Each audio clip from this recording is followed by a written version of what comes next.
കരിക്കട്ട കൊണ്ട് ജയിലിൻ്റെ ഭിത്തിയിൽ വരച്ചിട്ടു. അതിൻ്റെ ഒരു പ്രത്യേകത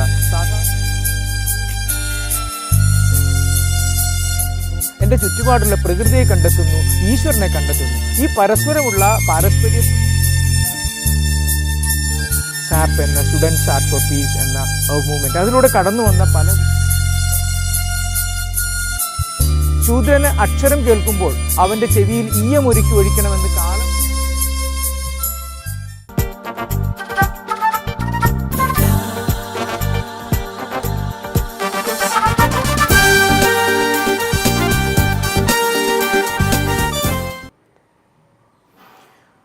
ഓരോ ചിത്രത്തിനും ഓരോ ദർശനത്തിൻ്റെയോ അനുഭവത്തിൻ്റെയോ കഥ പറയാനുണ്ടാവും. ഞാൻ ഈ വരച്ചുകൊണ്ടിരിക്കുന്ന ചിത്രം എൻ്റെ ഒരു ഹിമാലയൻ യാത്രയുടെ ഓർമ്മയായി ചെയ്തൊരു ചിത്രമാണ്. നമുക്കറിയാം, നമ്മളെല്ലാം ഹിമാലയത്തെക്കുറിച്ച് ധാരാളം വായിച്ചും അറിഞ്ഞും കേട്ടിട്ടുള്ളവരാണ്. ആ ഒരു ഹിമാലയത്തെ അടുത്ത് കണ്ടപ്പോൾ ഒരു കൗതുകം ഉണ്ടായിരുന്നു. ആ ഒരു കൗതുകമാണ് എൻ്റെതായ ഒരു ഭാഷയിൽ, ചിത്രഭാഷയിൽ ഞാൻ ഈ ചിത്രത്തിൽ ആവിഷ്കരിക്കാനായിട്ട് ശ്രമിക്കുന്നത്. അപ്പോൾ അതിൽ ധാരാളം വ്യത്യസ്തമായ നിറങ്ങളുണ്ട്. ചില ആളുകളെങ്കിലും ഇതിൻ്റെ ഈ ഒരു രണ്ട് ഭാഗത്ത് രണ്ട് മുഖങ്ങളെ കണ്ടെത്തി ഇതെന്താണെന്ന് എന്നോട് ചോദിച്ചിട്ടുണ്ട്. അപ്പോൾ ഓരോരുത്തർക്കും ഓരോന്നാണ് ഹിമാലയ ദർശനം. അതൊരു ഭക്തന് കൊടുക്കുന്ന ഒന്നായിരിക്കില്ല ഒരു ടൂറിസ്റ്റ് ആയിട്ടുള്ള ഒരാൾക്ക് ഹിമാലയം കൊടുക്കുന്ന ഒരു ദർശനം. അത്തരത്തിൽ വൈവിധ്യം നിറഞ്ഞ ഒരു ദർശനത്തെ ചിത്രത്തിൻ്റെ സാധ്യത ഉപയോഗിച്ച് പകർത്താനായിട്ടാണ് ഞാൻ ഈ ചിത്രത്തിൽ ശ്രമിച്ചിട്ടുള്ളത്.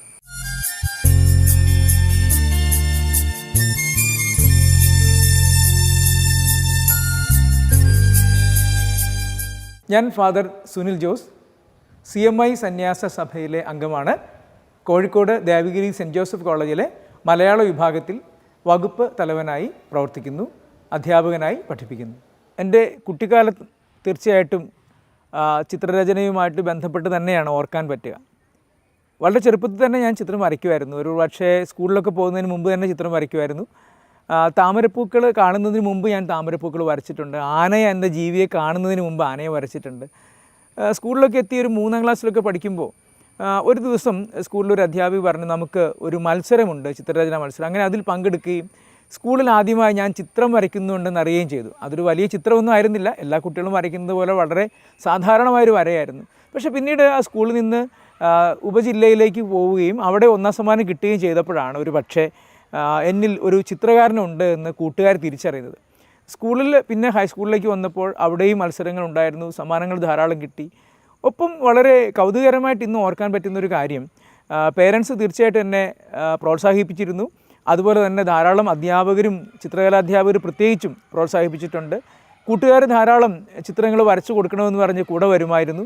അതിൽ ഏറെ സന്തോഷമുണ്ട്. സെമിനാരിൽ വന്നതിന് ശേഷമാണെങ്കിലും ഇവിടുത്തെ അധ്യാപകരും ബഹുമാനപ്പെട്ട വൈദികരും ഒക്കെ എന്നിലെ കലാകാരനെ തിരിച്ചറിയുകയും പ്രോത്സാഹിപ്പിക്കുകയും ഒക്കെ ചെയ്തതുകൊണ്ടാണ് ഒരുപക്ഷെ ഞാൻ ഇന്നൊരു ചിത്രകാരനായി മാറിയിരിക്കുന്നത്.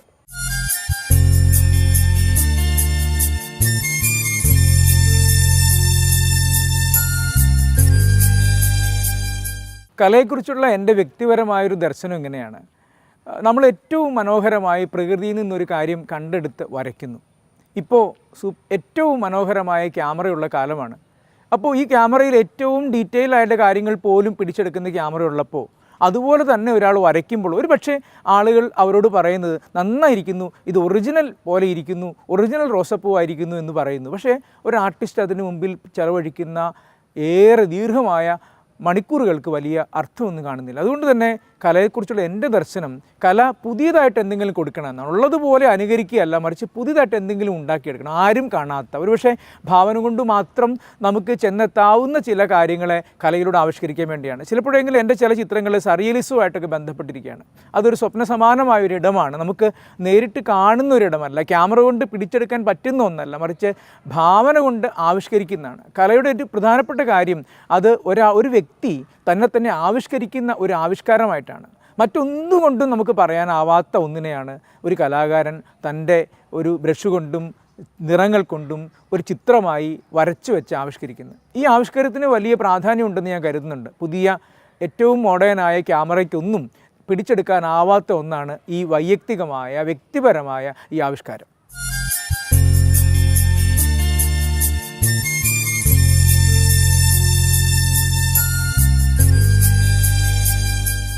ചിത്രരചന ഞാൻ ഔദ്യോഗികമായി പഠിച്ചിട്ടില്ല, എങ്കിൽ പോലും ചിത്രരചനാ പുസ്തകങ്ങളിലെ വളരെ പ്രധാനപ്പെട്ട ചില ചിത്രകാരന്മാരെ എനിക്കിഷ്ടമാണ്. എല്ലാവർക്കും ഇഷ്ടമുള്ളതുപോലെ ഡാവിഞ്ചിയെയും മൈക്കലാഞ്ചലോയെയും ഒക്കെ നമുക്ക് എല്ലാവർക്കും ഇഷ്ടമാണ്, അതുപോലെ എനിക്കും ഇഷ്ടമാണ്. പക്ഷേ അതിനപ്പുറത്ത് എന്നെ വിസ്മയിപ്പിച്ച ധാരാളം ചിത്രകാരന്മാരുണ്ട്. അതിലൊരാൾ എൽ ഗ്രേക്കോ എന്ന ചിത്രകാരനാണ്. അദ്ദേഹം മനുഷ്യനെ വരയ്ക്കുമ്പോൾ മനുഷ്യൻ്റെ സാധാരണയുള്ള അനാട്ടമിയൊക്കെ വിട്ട് ദീർഘകായന്മാരായ മനുഷ്യരെ വരച്ചു വെക്കും. പക്ഷേ അവരുടെ കണ്ണിലൊക്കെ ഒരു പ്രത്യേക തിളക്കമുണ്ടാകും. ക്രിസ്തുവിനെയൊക്കെ വരയ്ക്കുമ്പോൾ അത് കാണുമ്പോൾ നമുക്ക് ഏറെ നേരം അവിടെ നോക്കി നിന്നു പോകുന്ന തരത്തിൽ എന്തോ ചില മാന്ത്രികത അദ്ദേഹത്തിൻ്റെ ചിത്രത്തിലുണ്ട്. എൽ ഗ്രേക്കോയുടെ ചിത്രം എനിക്കിഷ്ടമാണ്. പിന്നെ ഞാൻ വരയ്ക്കുമ്പോൾ ഞാൻ നേരത്തെ പറഞ്ഞതുപോലെ എനിക്ക് യഥാതഥമായ ഉള്ളതുപോലെ വരയ്ക്കാൻ ഒട്ടും ഇഷ്ടമില്ല. എൻ്റേതായ എന്തെങ്കിലും പുതുമ ചിത്രങ്ങളിൽ കൊണ്ടുവരണമെന്നാണ് എൻ്റെ ആഗ്രഹം. അതുകൊണ്ട് തന്നെ ചിത്രകാരന്മാരിൽ വളരെ പ്രസിദ്ധമായ സറിയലിസം എന്ന ഒരു പ്രസ്ഥാനത്തോടാണ് കുറേ കൂടെ എൻ്റെ ചിത്രങ്ങൾക്ക് ഇഴയെടുപ്പുമെന്ന് ആളുകൾ പറയാറുണ്ട്. നിറങ്ങൾ തിരഞ്ഞെടുക്കുന്ന കാര്യത്തിലൊക്കെ ഈ ഒരു കാര്യം എൻ്റെ അബോധത്തിലെങ്കിലും ഉള്ളതായി തോന്നുന്നുണ്ട്.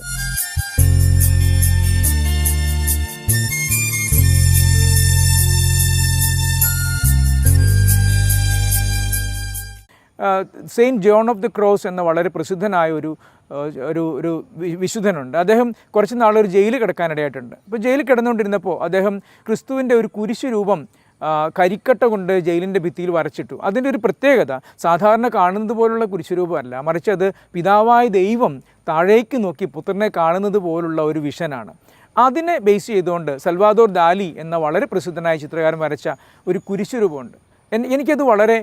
എന്നെ അത് വളരെ സ്വാധീനിച്ചിട്ടുണ്ട്. ഞാൻ പലപ്പോഴും പലതരത്തിലുള്ള കുരിശുരൂപങ്ങൾ വരയ്ക്കാൻ ശ്രമിച്ചിട്ടുണ്ട്. അങ്ങനെ പലതരത്തിലുള്ള ലൈൻ ആർട്ടിലൂടെ വളരെ വ്യത്യസ്തമായ ഒരു 1000-ത്തിലധികം കുരിശുരൂപങ്ങൾ ഞാൻ വരച്ചു. ചിലപ്പോഴും നമ്മൾ സാധാരണ കാണുന്ന കുരിശുരൂപങ്ങളല്ല, വേരുകളുള്ള, നിറയെ ഇലകളുള്ള, നിറയെ പുഷ്പങ്ങൾ നിറഞ്ഞ വ്യത്യസ്തമായ രീതിയിലുള്ള കുരിശു ചിത്രങ്ങൾ എൻ്റെ ചിത്രത്തിൻ്റെ കളക്ഷനിൽ ധാരാളമായിട്ടുണ്ട്. അതൊരു പരീക്ഷണമായിട്ടാണ്. ഓരോ ദിവസവും എന്തെങ്കിലും ഒരു പുതുമ ഈ കുരിശു ചിത്രങ്ങളിൽ വരയ്ക്കുന്ന, ആരും കാണാത്ത, നമ്മുടെ ഭാവന കൊണ്ട് നമ്മൾ കണ്ടെത്തിപ്പിടിക്കുന്ന ഒരു ആത്മീയ അനുഭവമായിട്ട് എനിക്ക് ആ ചിത്രരചന മാറുന്നത് അങ്ങനെയാണ്.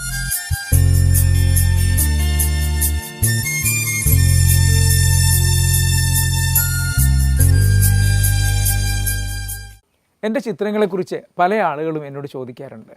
ആളുകൾ ചോദിക്കുന്ന ഏറ്റവും പ്രധാനപ്പെട്ട ഒരു കാര്യം അതിനകത്തെ നിറങ്ങളെക്കുറിച്ചാണ്. പലപ്പോഴും വളരെ തീവ്രമായ ശക്തമായ നിറങ്ങൾ ഞാൻ ഉപയോഗിക്കുന്നു എന്ന് ചില ആളുകളെങ്കിലും കണ്ടെത്തിയിട്ടുണ്ട്.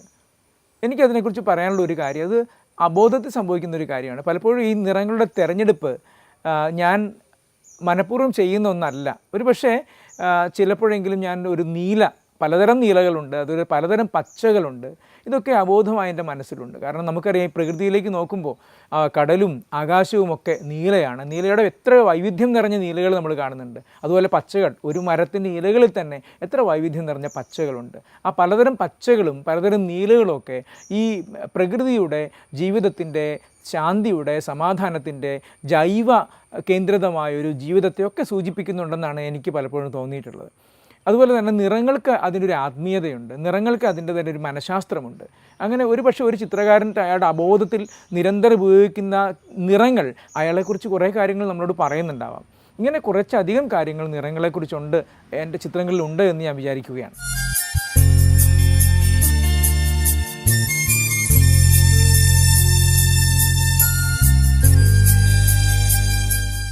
കലാകാരന്മാരെ എക്കാലത്തും തിരുസഭ പ്രോത്സാഹിപ്പിച്ചിട്ടുണ്ട്.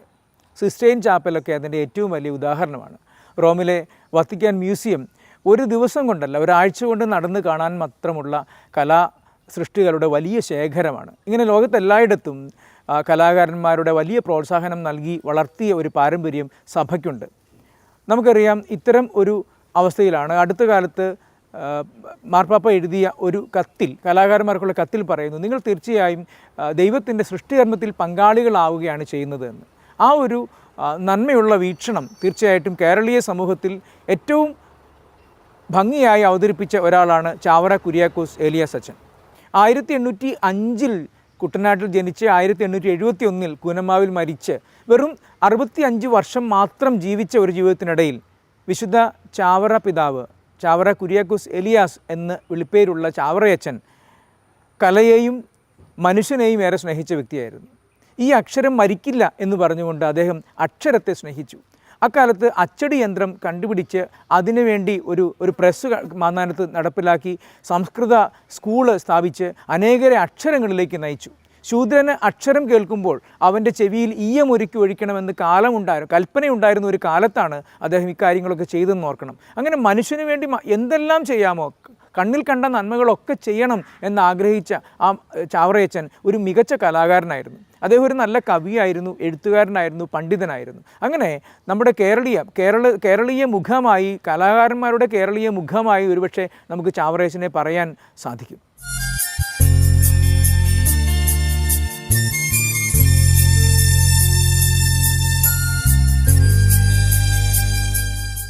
ഞാനിപ്പോൾ ദേവഗിരി സെയിൻറ്റ് ജോസഫ് കോളേജിൽ കോഴിക്കോട് അധ്യാപകനായി ജോലി ചെയ്യുകയാണ്.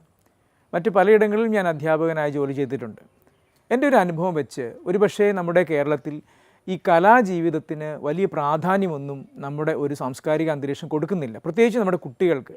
അവർ കലാകാരന്മാരായിട്ട് വളരുകയാണെങ്കിൽ തീർച്ചയായിട്ടും അവരുടെ വ്യക്തിത്വത്തിനും അവരുടെ നാളുകൾക്കും കുറേ കൂടെ നന്മയുള്ള, നിറമുള്ള ഒന്നായി അത് മാറുമെന്ന് ഉറപ്പാണ്.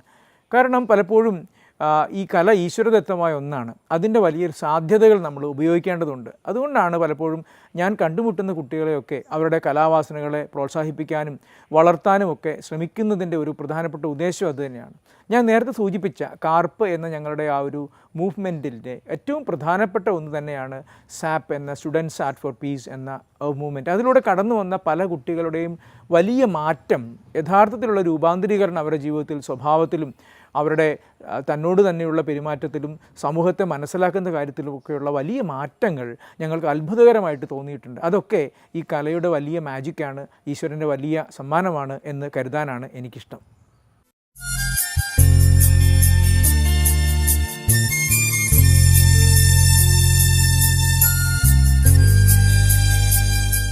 സന്യാസ ദൈവവിളിയും കലയും തമ്മിൽ എന്താണ് ബന്ധം? ഒരുപാട് ആളുകൾ ചോദിക്കുന്നുണ്ട്. നിങ്ങളിങ്ങനെ അച്ഛന്മാരും സിസ്റ്റേഴ്സും ഒക്കെ ചിത്രം വരച്ചതുകൊണ്ട് എന്ത് കിട്ടാനാണ്?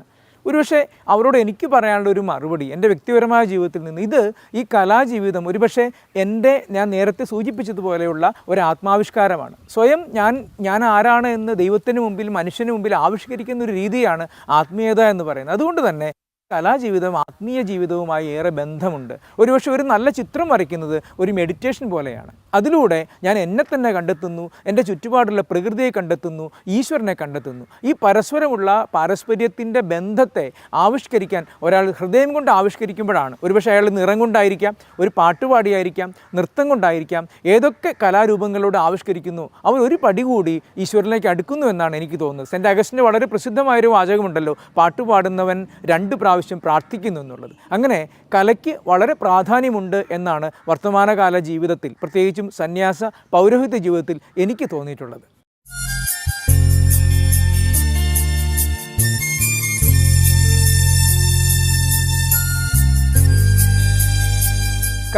കലഹങ്ങൾക്കുള്ള നല്ലൊരു പ്രതിവിധിയാണ്. വർത്തമാനകാലം പലപ്പോഴും മനുഷ്യൻ പരസ്പരം ജാതിയുടെയും മതത്തിൻ്റെയും വർണ്ണത്തിൻ്റെയും ലിംഗത്തിൻ്റെയും ഒക്കെ വ്യത്യാസം കണക്കാക്കി കലഹിക്കുമ്പോൾ ഈശ്വരദത്തമായ കല എന്ന ഒരു കാര്യം കൊണ്ട് പരസ്പരം ഒന്നിച്ചിരിക്കാനും ഒന്നാണ് എന്ന് തിരിച്ചറിയാനും നമുക്ക് സാധിക്കും എന്നത് വലിയ കാര്യമാണ്. ഞങ്ങൾ കുറച്ച് കലാകാരന്മാർ ഒരുമിച്ച് ചേർന്ന് CARP, company of artist for radiance of peace എന്ന ഒരു ചെറിയ മൂവ്മെൻറ്റിന് രൂപം കൊടുത്തിട്ടുണ്ട്. അതിൻ്റെ പ്രധാനപ്പെട്ട ഉദ്ദേശം ഈ കല കൊണ്ട് കലഹങ്ങളെ മറികടക്കാം എന്ന വലിയൊരു സാധ്യതയാണ്. അതോടൊപ്പം തന്നെ നമുക്കറിയാം, നാളത്തെ ഏറ്റവും പ്രധാനപ്പെട്ട വ്യക്തികൾ നമ്മുടെ കുഞ്ഞുങ്ങളാണ്. അതുകൊണ്ട് സ്കൂളുകളിലൊക്കെ പോയി ഞങ്ങൾ വരയ്ക്കാൻ കഴിവുള്ള കുട്ടികളെ തിരഞ്ഞെടുത്ത് അവരെ ഒരുമിച്ച് കൂട്ടി ഞങ്ങൾ അവർക്ക് വേണ്ടി SAP, students art for peace എന്ന മറ്റൊരു ചെറിയ മൂവ്മെൻറ്റും രൂപം കൊടുത്തിട്ടുണ്ട്.